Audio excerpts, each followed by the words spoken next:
Hello and welcome everybody. State of Decay 2, the game that is what the day before wanted to be, is still going very strong in 2024 in terms of player count and modding community. And while the base game is fun, it could do with some quality of life improvements to make it less tedious, more nuanced difficulty scaling and tools to reduce the randomness of some elements. So here are some mods that are still being updated and working in 2024 which do exactly that. For those who are new to adding mods, I will start with a brief step-by-step tutorial how to install mods. All mods on this list except one make use of the mod manager for the game, which makes it super easy to handle your favorite mods. You can use the chapters below if you want to skip the little tutorial. I sorted the mods into the following categories: quality of life features, difficulty scaling, gameplay overhaul,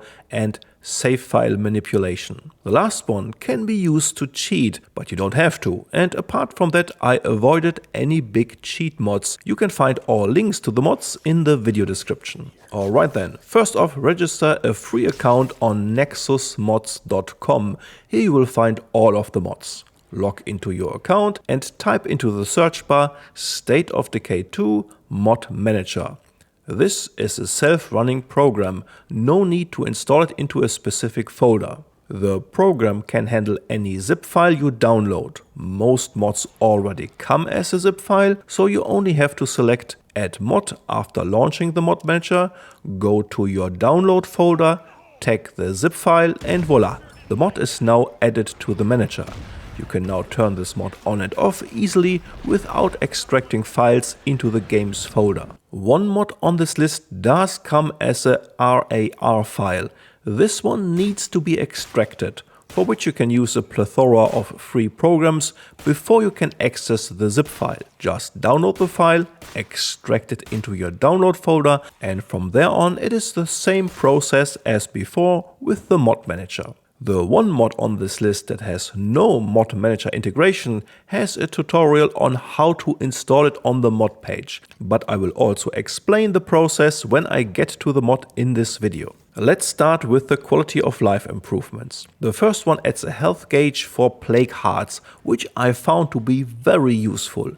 Once you come close to a plague heart, the health gauge will pop up in the top right corner. Extremely helpful to measure the damage you inflict and avoid overkill scenarios where you frantically throw explosives onto a plague heart and waste precious grenades. It is a very simple but helpful quality of life improvement. Next up is a brighter flashlight and improved car headlights. The author has different versions available and I would recommend using the less improved flashlight version. This one is still very bright, especially in small rooms, but less blinding than the full version, which I found to be too bright. This is another simple but impactful quality of life improvement to the game. Speaking of light, I also use a mod that shortens the night time in the game. How it originally works is that one in-game day lasts 90 minutes of game time, 45 minutes day and 45 minutes night. Now it can be fun to sneak through the darkness with your flimsy vanilla flashlight, and I totally understand people who prefer this experience. But the longer I played the game, the more annoying I simply found the nighttime experience. Now be careful here, there are some different mods that tinker with the length of the day-night cycle. Make sure to use the link in the video description. This one is still updated and offers 3 different night lengths: 7.5, 15 and 22.5 minutes.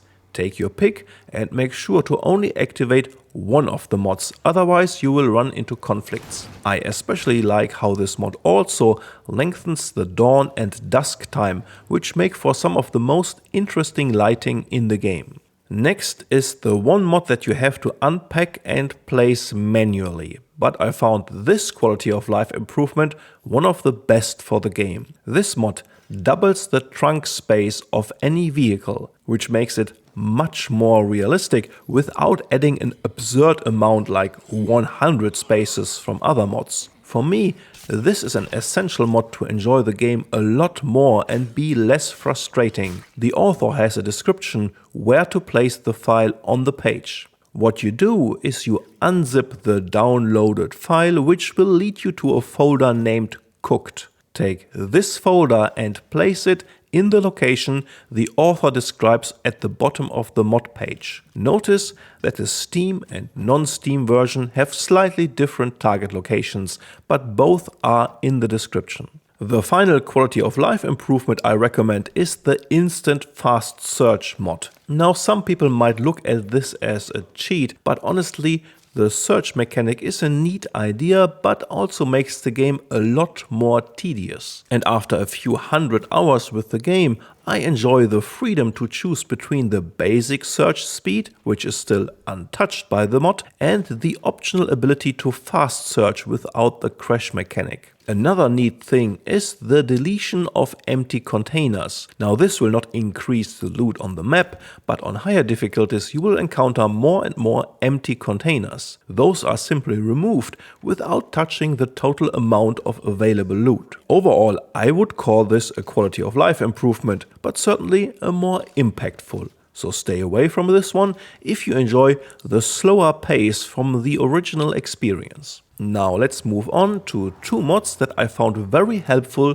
to adjust the difficulty of this game in a more nuanced way. I think the early game difficulty is excellent, but especially on Dread and below, at some point you always overpower the game. The jump from Dread to Nightmare, on the other hand, is a big one, and some adjustments to zombie spawns are not always what I want. You get a lot more special zombies and packs of 3 ferals, for example, but the basic zombies don't deal a lot more damage. To achieve a better scaling for the Dread difficulty, or to even further increase the difficulty beyond Nightmare and Lethal, or to slightly decrease the higher difficulties, you can use these two mods. One will adjust the amount of zombie spawns overall, and one the damage dealt by standard zombies. Both mods have several versions. Again, make sure to only activate one version of each mod, but the two mods work flawless together.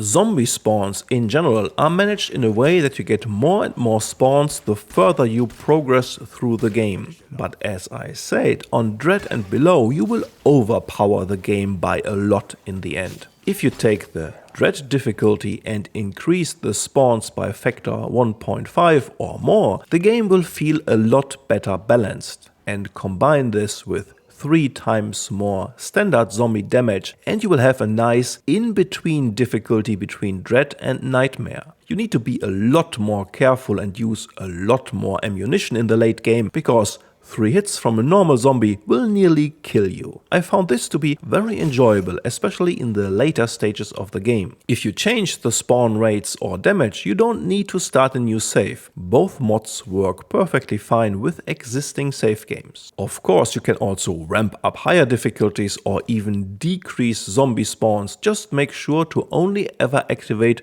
one version of the mods in the mod manager. Now, what about playing as a lone wolf without the hassle to manage a community? There is a pretty well balanced mod for this. While the community features are an integral part for a lot of players, some enjoy playing with a single character. I do enjoy both and played through maps as lone wolf and with a community. The lone wolf mod enables you to settle in any base and removes the population restrictions. It also enables the community skills like chemistry in a very nice way tied to your progression. With every upgrade of your command center, you will unlock more community skills. With the final upgrade, you will have access to all community skills. The mod enables a sleep function where you can end the day to counter the increasing fatigue levels. Another neat thing is that you can now only heal partial blood plague infection with the according medicine, which keeps plague samples much more relevant throughout the game.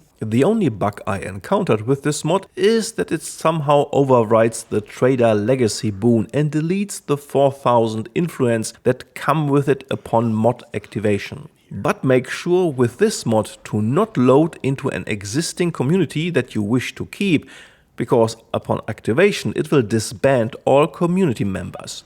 This happened to me once. And while you can disable the mod with a hotkey when switching between a lone wolf save and a normal community save, you can easily forget to do that.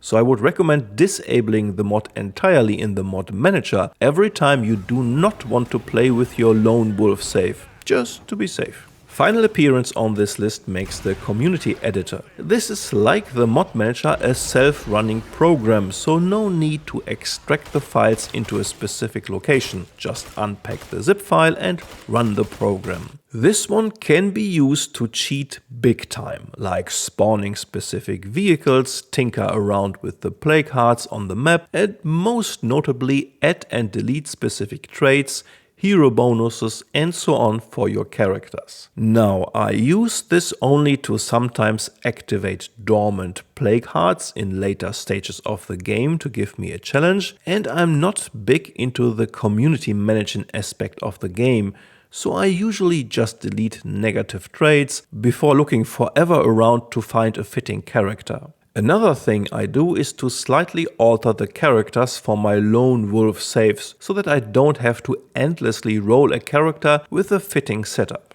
As I said, this can be used to cheat a lot, but also to make the game harder or just reduce some tedious aspects like searching for a fitting community member. So be warned that you have to restrict yourself a bit here before making the game an uninteresting cakewalk. And stay away from this one if you don't want to take away the randomness of character encounters, vehicles and so on, because these things are a big part of the game's appeal to some people. You have been warned. This concludes the list of mods for State of Decay 2 in 2024. I hope you enjoyed this video and thank you for watching. Feel free to link your favorite mods in the comments and explain why you like them. Right now I still sink an absurd amount of hours into this game, so expect more content coming soon. For now this is all. Take good care of yourself and enjoy hunting down zombies.